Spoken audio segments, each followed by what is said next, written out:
వేముగల తండ్రి, మహోన్నతుడైన దేవ, భూమి ఆకాశములకు సృష్టికర్తవైన యేసు ప్రభువా, ఈ యొక్క ఉదయకాల సమయంలో మా ప్రభు రక్షకుడు మీ ప్రియకుమారుడైన యేసు ప్రభువారి పరిశుద్ధమైన, జీవం కలిగిన, మహోన్నతమైన అన్ని నామముల కంటే పైనామం కలిగిన యేసు ప్రభువారి నామంలో మీ పాదాల చెంత చేరి మిమ్మలను పూజించేటువంటి భాగ్యం ఇచ్చినందుకు స్తోత్రాలు. మరోసారి స్థలాన్ని మామూలను యేసుప్రభు రక్తము ద్వారా శుద్ధీకరించుము, పవిత్రపరచుము.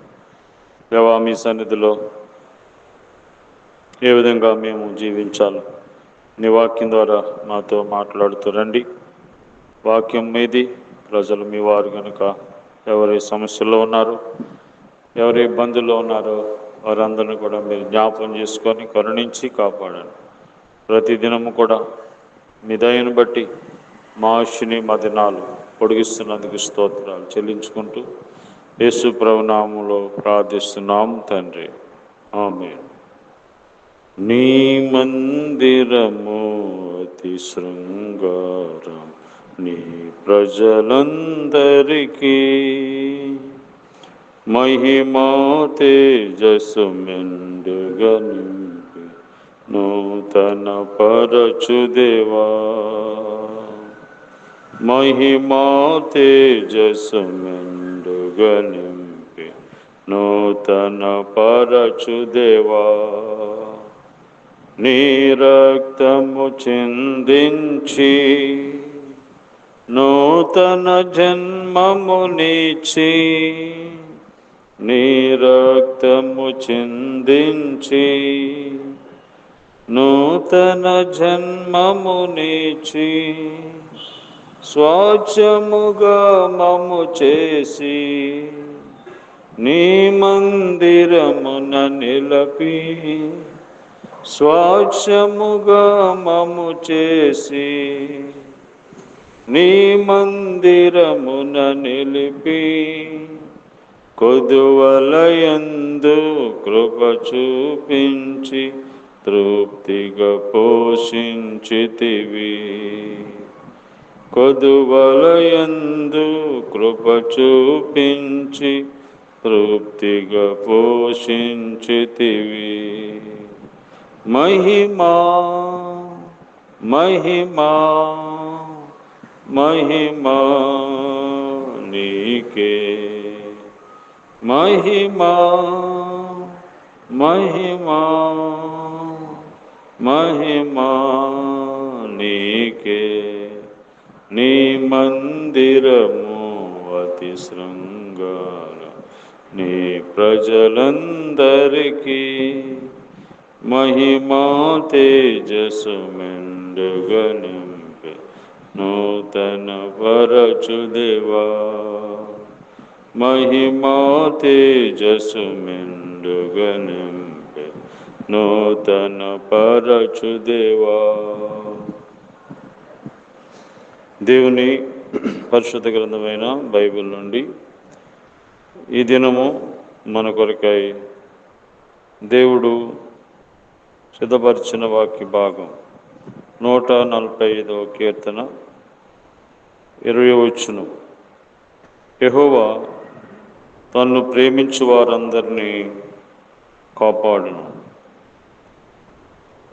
దేవుడు తన్ను ప్రేమించు వారందరినీ కాపాడే దేవుడు కనుక దేవుని కాపుదల మన జీవితంలో ఉన్నది కాబట్టి ఇంతవరకు మనం సజీవులుగా ఉన్నాం. కనుక దేవుడు తను సృష్టించిన మానవుణ్ణి, ఊపిరి జీవాన్ని పోసిన మానవుణ్ణి దేవుడు దివారాత్రము కాపాడుతున్నాడు.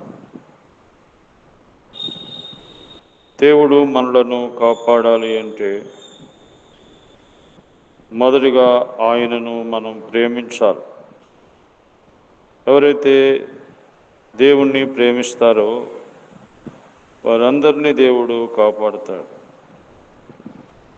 దేవుడు మనలను దేని నుండి కాపాడును. మొదటి సమూయేలు గ్రంథము 2వ అధ్యాయము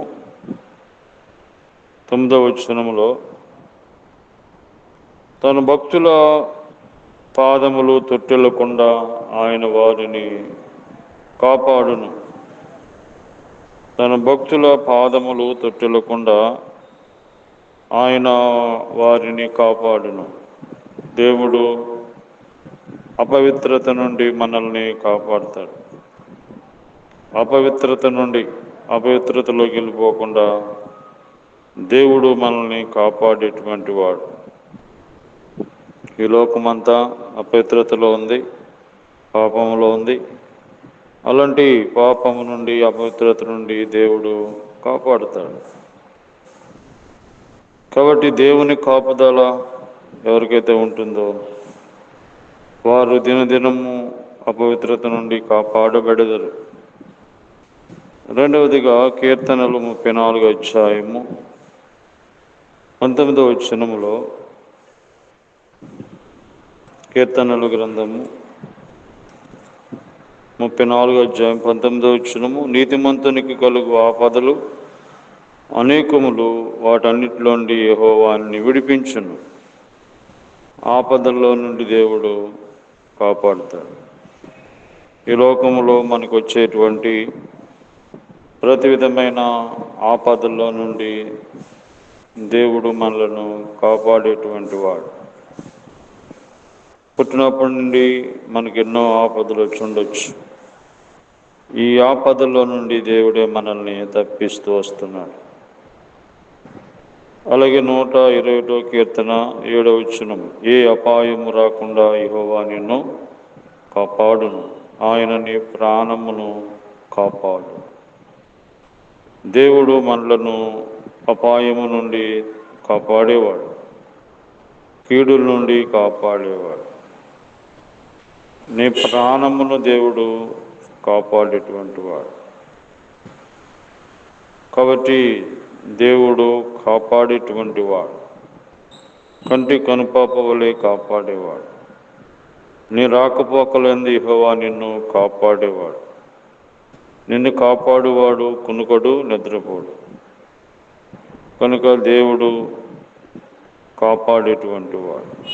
తల్లి అయినా విడిచినేమో, తండ్రి అయినా విడిచినేమో, దేవుడు నిన్ను విడువడు, ఎడబాయడు. కనుక దేవుడు మనలను ఈ భూమి మీద నిత్యము కాపాడుతున్నాడు. ఎందుకని? నువ్వు రక్షించబడాలని దేవుడు నిన్ను కాపాడుతున్నాడు. కాబట్టి దేవుడు నువ్వు బతకాలి, నువ్వు నిత్య జీవం చేరాలి అనటానికి దేవుడు కాపాడుతున్నాడు. అయినా మానవుడు తెలుసుకోలేని స్థితిలో ఉన్నాడు.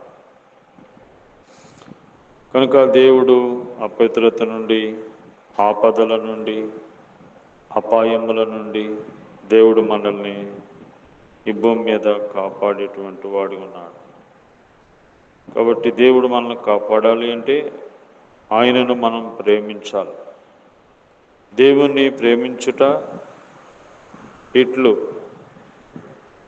మనము ఆయన ప్రేమించినప్పుడు ఆయన మాట వింటాం, ఆయన చెప్పింది చేస్తాం. ఆయనకి ఇష్టం లేని విషయాలన్నీ కూడా విడిచిపెడతాం. ఆయన మందిరానికి వస్తాం, ఆయన వాక్యం చదువుతాం, వారు మనసు పొందుతాం, బాప్తిసం తీసుకుంటాం, దేవునికి ఇష్టమైన పనులన్నీ చేస్తాం. కాబట్టి ఆ విధంగా నువ్వు జీవించినప్పుడు దేవుడు నిన్ను అభద్రత నుండి, ఆపదల నుండి దేవుడు నిన్ను కాపాడేవాడు. కాబట్టి కాపాడేటువంటి దేవుడు నిత్యము నిన్ను కాపాడుతాడు, భద్రపరుస్తాడు ఈ లోకంలో. కాబట్టి అటువంటి కాపాడే దేవుడు నిన్ను పిలుస్తున్నాడు. ఆయన దగ్గరికి రండి. ఆయన దగ్గర భద్రత ఉంది, రక్షణ ఉంది, ఆశీర్వాదం ఉంది, నిత్యజీవం ఉంది, పాప క్షమాపణ ఉంది, పాపం నుంచి విడుదల ఉంది, సంతోషం ఉంది. కాబట్టి దేవుడు మనలను ఈ దినమందు కాపాడును గాక. ప్రేమగల తండ్రి యెహోవా తాను ప్రేమించే వారిని కాపాడుననే వాక్యం ద్వారా మాతో మాట్లాడుతూ వచ్చారు. నీ కాపుదల లేనిదే ఈ ప్రాణి జీవించలేదు. నీ కాపుదల కిందకి అందరు నడిపించండి, సహాయించండి. మా దేశము, రాష్ట్రము, గ్రామం, ప్రజలు, అధికారులు అందరిని కూడా దర్శించమని, రోగులను స్వస్థపరచు, ప్రయాణంలో ఉన్న వారిని భద్రపరచు, చదువుకుంటున్న వారిని, స్వదేశంలో ఉన్న వారిని కాపాడు, సహాయం చేయండి. యేసు ప్రభు నామములో ప్రార్థిస్తున్నాం తండ్రి, ఆమేన్. తండ్రి అయిన దేవుని ప్రేమ, ప్రభువైన యేసుక్రీస్తు వారి కృప, పరిశుద్ధాత్మ సహవాసము మనందరికీ సదాకాలం తోడైండి కాపాడును గాక. ఆమేన్.